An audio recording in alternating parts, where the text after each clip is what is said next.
நமஸ்காரங்க. ஓம் ஜோதிடத்திலிருந்து ஜோசியர் சரவணன் பேசுகிறேன். இன்று நாம் கர்மாவை கழிப்பது எப்படி என்பதை பற்றி பார்க்க போகிறோம். கர்மா என்பது முன் செய்த வினை. அதாவது முன் ஜென்மத்திலே நாம் எந்த ஒரு விஷயத்திலே அதிகமாக வினையை பாவத்தை செய்துள்ளோமோ, ஒரு விஷயத்திற்காக நாம் கவனம் செலுத்தாமலோ மரியாதை கொடுக்காமலோ, ஒரு விஷயத்திற்காக அவர்களை அலட்சியப்படுத்தியோ, தக்க மரியாதை ரெஸ்பான்ஸ் கொடுக்காத ஒரு கிரகத்திற்கு ரெஸ்பான்ஸே கொடுக்காத, போன ஜென்மத்திலே ரெஸ்பான்ஸே கொடுக்காத ஒரு பாவத்துக்கு இந்த ஜென்மத்திலே சனி பகவான் அந்த இடத்துல போய் அமர்ந்துருவார். ஏன்னு கேட்டால், இந்த சனி பகவான் தான் கர்மகாரகன். முன் ஜென்மத்தில் நீங்கள் எந்த ஒரு விஷயத்திற்கு மிகவும் அலட்சியமாகவும் அதற்கு தகுந்த மரியாதை கொடுக்காமல் நடந்து கொண்டிருந்தால், இந்த ஜென்மத்திலே சனி பகவான் இந்த ராசி கட்டத்திலே அந்த பாவத்தில் போய் அமர்ந்து விடுவார். அப்போது என்ன செய்யும் என்றால், இந்த ஜென்மத்திலே நீங்கள் கட்டாயமாக நீங்கள் முன் ஜென்மத்தில் எந்த ஒரு விஷயத்தை அலட்சியமாக செயல்பட்டீர்களோ, இந்த ஜென்மத்தில் அந்த விஷயத்தில் அலட்சியமாக செயல்படவே முடியாது. அதற்காக மிகவும் நேர்த்தியாக கஷ்டப்பட்டு ரொம்ப எஃபெக்ட் போட்டு அந்த விஷயத்தை நீங்கள் செய்தே தீர வேண்டும் என்ற அடிப்படையில் உங்கள் ஜாதகம் அமைந்துவிடும். இப்போது உதாரணத்துக்கு பார்த்தோம் என்றால், ஒவ்வொரு உங்கள் ஜாதகத்தில் சனி பகவான் எங்கே உட்கார்ந்துருக்கார் அப்படின்னு முதல்ல பாருங்க. அதை நான் 1 by 1 சொல்லிட்டு இருக்கேன். 1 முதல் 12 வரை லக்கணம் அப்படின்ற இடத்துல இருந்து லக்னத்துக்கு 12ஆம் வீடு வரை சனி பகவான் ஒவ்வொருத்தருக்கும் ஒவ்வொரு வீட்டில் அமர்ந்திருப்பார். அப்போது அந்த ஜென்மத்திலே நீங்கள் சரியாக கவனம் செலுத்தாமல் மரியாதை செலுத்தாமல் இருந்த ஒரு விஷயத்திற்கு இந்த ஜென்மத்திலே நீங்கள் கட்டாயமாக அதிகமான முயற்சிகள் எஃபெக்டுகள்லாம் போட்டு தானா அந்த கர்மாக்கை கழிக்க முடியும். முன் ஜென்மத்தில் செஞ்ச வினையை இந்த ஜென்மத்திலே அதிகமாக அதற்கான ரெஸ்பான்ஸ் கொடுத்தா மட்டும்தான் இந்த ஜென்மத்தில் அந்த கர்மாவை உங்களுக்கு கழியும். அப்போது இப்போ ஒவ்வொன்றா பார்த்துட்டு வரோம். முதல்ல லக்னம். யாருக்கு லக்னத்தில் சனி பகவான் இருக்கிறதோ அவர்கள் தன்னை பற்றி கவலைப்படாமல், ரொம்ப செல்ஃபிஷ் கேரக்டராக, மற்றவர்களை பற்றி கவலைப்படாமல் ரொம்ப செல்ஃபிஷாக தனக்கு கிடைச்சா மட்டும் போரும் அப்படின்னு இருக்கிறவர்களுக்கு சனி பகவான் லக்னத்திலே அமர்ந்திருப்பார். முன் ஜென்மத்தில் அவர்கள் யாரை பற்றி கவலைப்படாமல் செல்ஃபிஷாக இருந்தவர்கள். இந்த ஜென்மத்தில் அவர் எப்படி அது பாடுபடுத்தும் அப்படின்னு சொன்னால், லக்னத்தில் சனி பகவான் உட்கார்ந்தார்கள் அவர்களை தனிமையாக வாட்டும். அவர் எத்தனை சொந்தங்கள் இருந்தாலும் அவங்கள தனியாக ஃபீல் பண்ண வைக்கும்.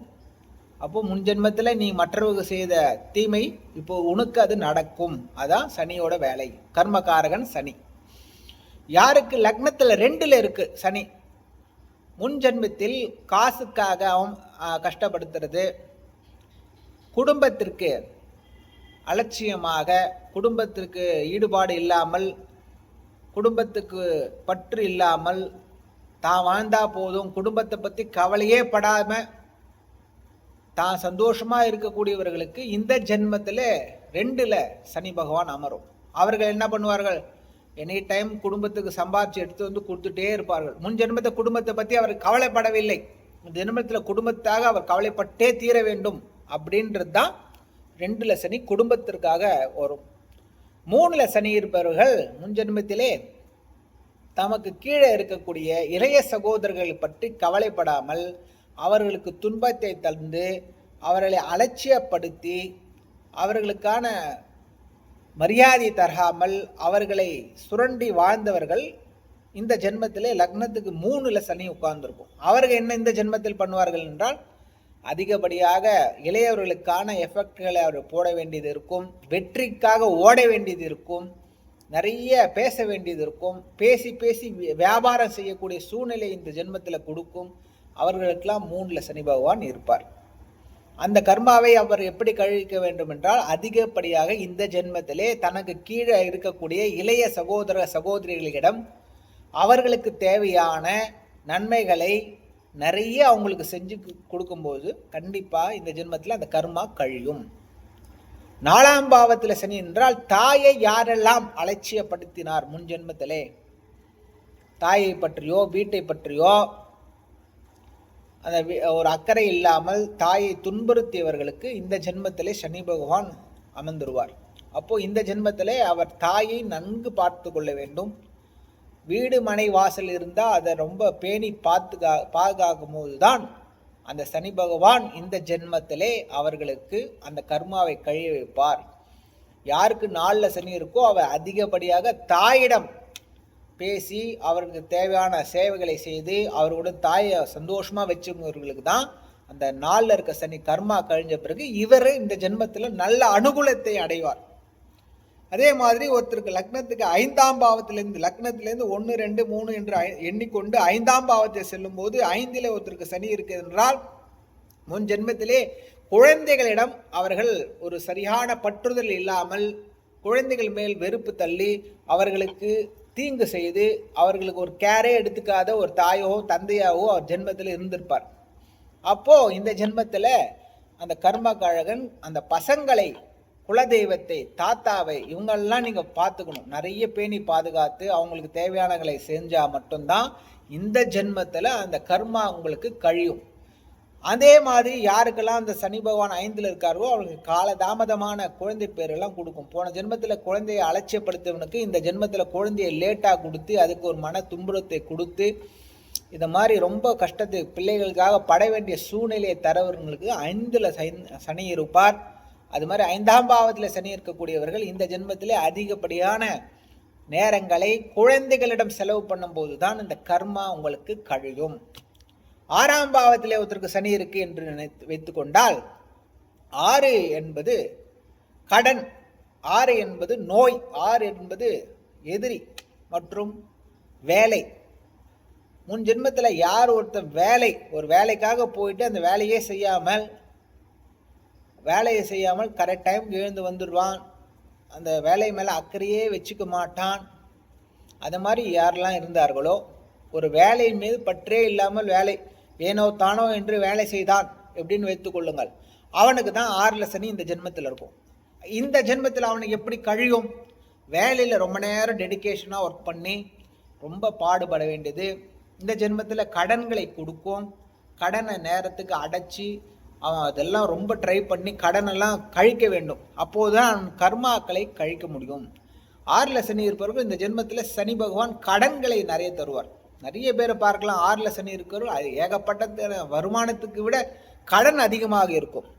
அப்பேற்பட்டவர்கள் என்ன செய்ய வேண்டும் என்றால் நிறைய கடன்கள், வேலையில் ரொம்ப டெடிக்கேட்டிவாக அங்கே டைம் ஸ்பெண்ட் பண்ணால் மட்டும்தான் அவர்களுக்கு அந்த கர்மாக்கள் கழியும். 7ல் சனி முன் ஜென்மத்திலே மனைவியிடமோ கணவனிடமோ அவர்களுக்கு தகுந்த ரெஸ்பான்ஸ்கள் தராமல் அவர்களை அலட்சியமாக கணவனையோ மனைவியோ நடத்தும் போது இந்த ஜென்மத்திலே சனி பகவான் 7ல் இருக்கார். அவனுக்கு கல்யாணம் லேட்டாக ஆகும். ஏன்னா நீ முன் ஜென்மத்தில் அலட்சியப்படுத்த ஒரு விஷயத்தை இந்த ஜென்மத்தில் கெஞ்சு கூத்தாடி தான் உனக்கு வர வைக்க வேண்டும் என்பது அவனோட கர்மா விதி. அப்பேற்பட்டவர்கள் நண்பர்களிடம் ரொம்ப நேர்மையாக நடந்து கொள்ள வேண்டும். கணவன் மனைவி கிடைத்த பிறகு அவர்களிடமே ரொம்ப நேரம் டைம் ஸ்பெண்ட் பண்ணணும், அவங்களுக்கு தேவையான விஷயங்கள்லாம் செஞ்சு கொடுக்கணும். அது மாதிரி நிறைய அந்த சனி பகவான் 7ல் இருக்கவங்க தன்னோட பார்ட்னரை நல்லா பார்த்துக்கிட்டா மட்டும்தான் அவனுக்கு கர்மா கழியும். இந்த ஜென்மத்திலையும் அவன் கிடைச்ச இந்த பார்ட்னர்கிட்ட ஒரு மனசு கஷ்டத்தை வச்சு கொண்டால் அந்த கர்மா என்பது கழிவே கழியாது. அதனால் 7ல் சனி இருப்பவர்கள் தன்னோட லைஃப் பார்ட்னரிடம் ரொம்ப நேரம் டைம் ஸ்பெண்ட் பண்ணி அவங்களுக்கு தேவையான விஷயங்கள்லாம் ஃபாலோ பண்ணி அவங்களுக்கு நல்லா சிறப்பாக கொடுத்து அவங்க கூட டைம் ஸ்பெண்ட் பண்ணுற ஒருத்தனுக்கு தான் இந்த 7ல் சனி இருப்பவர்களுக்கு கர்மா கழிஞ்சு இந்த ஜென்மம் நல்லபடியாக மாற்றத்தை ஏற்படுத்தும். இதே மாதிரி 8ல் சனி என்பால் வாகனத்திலே முரட்டுத்தனமாக ஓட்டுவர்கள், மற்றவர்களை பயம்புறுத்த மாதிரி எவன்லாம் ஒருத்தன் வாகனம் ஓட்டுறானோ அவனுக்கு இந்த ஜென்மத்தில் 8ல் சனி, அவனால் அவப்பேர்கள்லாம் ஏற்பட்டிருக்கும். அந்த அவப்பேர் என்ன சொன்னால் தனக்கு ஆப்போசிட்டாக இருக்கிறவங்க மேலே வீண் பழி போட்டவர்கள், பொய் சாட்சி சொன்னவர்கள், அதெல்லாம் முன் ஜென்மத்தில் இருந்தவனுக்கு இந்த ஜென்மத்தில் 8ல் சனி கொடுப்பார். இந்த ஜென்மத்தில் 8ல் சனி வரும்போது அவனுக்கும் கால தாமதமான திருமணம் ஏற்படும், ஒரு அவப்பேர் ஏற்படும். அதாவது தன்னோட ஆப்போசிட் பார்ட்டிக்கிட்டேருந்து ஒரு அவப்பேர்கள் அவச்சொல்கள்லாம் வரும். அவனால் நீண்ட நாள் வாழ்வான். 8ல் சனி இருப்பவர்கள் நீண்ட நாள் வாழ்வார்கள். ஆனால் வாழும்போது பல ரொம்ப குழப்பங்கள்லாம் கொண்டு அவமானம்லாம் பட்டு தான் இந்த ஜென்மத்தில் அந்த அவமானங்கள்லாம் பட்டே தீர வேண்டும். அவமானங்களை பட்டு தீர வேண்டும் என்பதால் 8ல் சனி இருப்பார். அவர்கள்லாம் அதை கிராஸ் பண்ணாதான் அந்த கர்மாக்கள்லாம் கழிஞ்சு நல்ல வாழ்க்கை அவர்களுக்கு மேம்படும். 9ல் சனி தந்தையாரிடம் யார் ஒருத்தன் அலட்சியமாக நடந்து கொண்டானோ, தந்தையார் பாவத்தை கொண்டு கொண்டானோ, தந்தையாரை சரியாக வழி நடத்தவில்லையோ, தந்தையாருக்கு செய்ய வேண்டிய மரியாதை செய்யவில்லையோ, அவர்களுக்கு இந்த ஜென்மத்தில் சனி பகவான் 9ல் அமர்றார். அந்த அமர்ந்த சனி பகவான் தனக்கு கிடைக்க வேண்டிய அத்தனை பாக்கியங்களும் மிகவும் தாமதமாக தருகிறார். அதனால் இந்த ஜென்மத்தில் யாருக்கு சனி 9ல் இருக்கார்களோ அவர்கள்லாம் மிக நீண்ட நேரம் தந்தையாருடன் டைமை ஸ்பெண்ட் பண்ணணும். தந்தையாருக்கு தேவையான உதவிகளை காலகாலத்துக்கு செய்து தரணும். அவருக்கு ஒரு பிரச்சனை, உடம்பு சரியில்லைன்னா உடனே அவர் போய் டேக் கேர் பண்ணி அவரை பார்த்துக்கிட்டு இந்த ஜென்மத்தில் சனி பகவான் 9ல் இருக்கிறவர்கள் மிக மிக மிக முக்கியமாக தந்தையாரை ஃபாலோ பண்ணணும். அப்போ தான் அந்த கர்மா கழிஞ்சு அவனுக்கு இந்த ஜென்மத்தில் நல்லது நடக்கும். 10ல் சனி 10 என்பது அதாவது முன் ஜென்மத்தில் யார் ஒருத்தன் வேலைக்காகவும் தொழிலுக்காகவும் எஃபெக்டே போடாமல் சோம்பேறியாக வாழ்ந்து செத்து போயிட்டானோ, இந்த ஜென்மத்தில் சனி பகவான் 10ல் அமருவார். 10ல் சனி அமர பெற்றவன் ஓடிக்கொண்டே இருக்க வேண்டும். அவன் லைஃப் டைமில் என்றைக்குமே நிற்க முடியாது, ஓய்வே கிடையாது. ஏன்னா சனி பகவான் 10ல் உட்கார்ந்து கர்மாவை சேர்க்க வைக்கிறார். முன் ஜென்மத்தில் வேலை செய்யாமல் சோம்பேறியாக திருந்து விட்டாய், இந்த ஜென்மத்தில் நீ வேலையை செய்தே ஆக வேண்டும் என்ற சூழ்நிலை அவனுக்கு கொடுத்து சனி பகவான் 10ல் அமர பெற்றவன் அனைவரும் என்றைக்குமே ஓய்வென்று உட்காரவே முடியாது. அவன் ஜென்மம் வரையும் அவன் ஓடிக்கொண்டே இருப்பான். அவர்களெல்லாம் மாமியார் அவங்களுக்கு தேவையான ரெஸ்பான்ஸு, அவங்களுக்கு மரியாதை இதெல்லாம் கொடுக்கும்போது தான் அவன் கர்மா கழியும். அவங்கள நல்லா வச்சுக்கணும். அதே மாதிரி வேலையில் என்றைக்குமே அவன் போகாமல் வீட்டில் இருந்தானா இந்த ஜென்மத்தில் அது ஆக்டிவேட் அதிகமாக ஆகிடும். ஸோ 10ல் சனி இருப்பவர்கள் என்றுமே சோம்பேறியாக இந்த ஜென்மத்தில் இருக்கக்கூடாது. வேகமாக வேலை, ரொம்ப நேரம் கஷ்டப்பட்டு மாடு மாதிரி வேலை செஞ்சால் தான் அந்த கர்மா கழிஞ்சு இந்த ஜென்மத்தில் கிடைக்கக்கூடிய விஷயங்கள்லாம் அருமையாக கிடைக்கும். 11ல் சனி 11 சனி என்பவர் இந்த லாப நோக்கமாக போன ஜென்மத்தில் செயல்பட்டவர். அதாவது கணக்கு பார்க்குறதுல ரொம்ப விஷயமாக நேர்த்தியாக கணக்கு பார்க்குறவர். சித்தப்பா மீது கொஞ்சம் மரியாதை இல்லாமல் நடந்துக்கிறது, அவங்களுக்கு தேவையான விஷயங்களை செய்யாமல் இருப்பது, அது மாதிரி போனவர்களுக்கு 11ல் சனி. அவர்கள்லாம் இந்த ஜென்மத்தில் ரொம்ப மிகவும் நேர்த்தியாக கடனை பற்றி அவங்கள அக்கறையாக இருக்க வேண்டும். ஒரு பொருளை அக்கறையாக எழுதி கணக்கு வைத்து கொண்டு செலவு செய்து அந்த ஃபாலோ பண்ணுற விஷயத்தை இந்த ஜென்மத்தில் செய்ய வச்சுருவான். யாரெல்லாம் 11ல் சனி இருக்கார்களோ அவங்க நேர்த்தியான கணக்குகளை எழுதி வச்சுப்பாங்க. அவங்களுக்கு ஹேண்டில் பண்ணுற விஷயங்கள்லாம் நல்லா தெரியும், அதனால் அது பண்ணலாம். 12ல் சனி அதாவது முன் ஜென்மத்தில் யார் ஊதாரியாக மிகவும் மிகவும் செலவு செய்து கொண்டே இருப்பவன், அந்த மாதிரி இருக்கவர்களுக்கு இந்த ஜென்மத்தில் 12ல் சனி வருவார். அப்பேற்பட்ட இந்த 12ல் சனி இருக்கவர்கள் என்ன செய்யணும்னா ஆன்மீகம் சார்ந்த துண்டுகள், ஆன்மீகம் சார்ந்த செலவுகள்லாம் நிறைய செய்யணும். அப்பேற்பட்ட ஆன்மீகத்துக்கு நீங்கள் நாடி நிறைய கைங்கரியங்கள்லாம், தர்ம சிந்தனையான கைங்கரியங்கள், உங்களோட காசு மற்றவங்களுக்கு உதவும்படியாக இந்த ஜென்மத்தில் யாரெல்லாம் செலவு செய்கிறானோ அவனுக்கு தான் அந்த 12ல் சனியோட கர்மா கழிஞ்சு அவனுக்கு நல்லபடியாக அமையும்.